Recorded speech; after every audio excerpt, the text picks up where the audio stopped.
Short answer, on balance, Shedeur Sanders' debut was the cleaner, higher upside performance, but Dillon Gabriel's outing contains some encouraging stuff, and context matters a lot. Here's a straight comparison. Box score basics.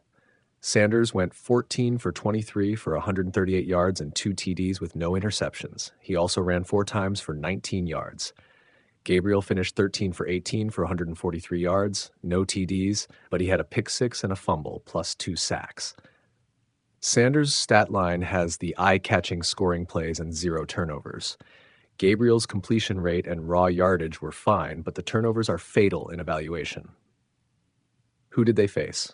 Sanders played most of his snaps against Carolina in the preseason opener, not a powerhouse defense, but he had almost no first-team practice reps beforehand and still looked comfortable. Gabriel's start came against the Super Bowl champion Philadelphia Eagles defense, which is a much tougher test that makes some of his positives more meaningful, but also magnifies the damage from his mistakes, the pick six and the fumbled handoff.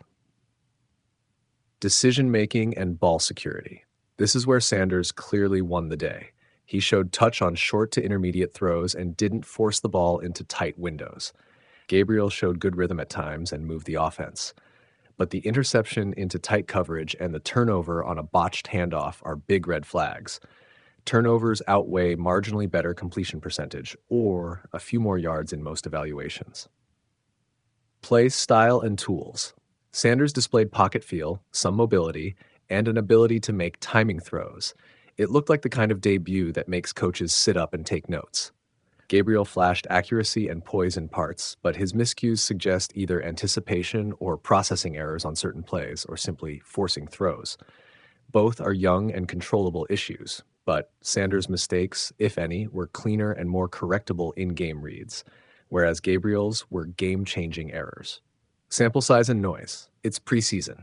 One half or a few series do not make a starter.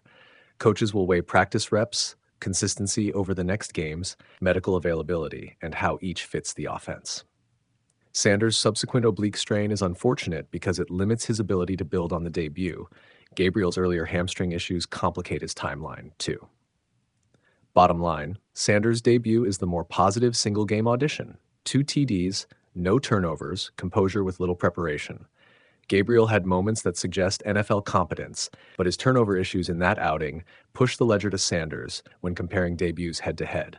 Long-term, though, the Browns will care more about who reduces mistakes, stays healthy, and executes the offense consistently in practices and game reps, so both still have plenty to prove.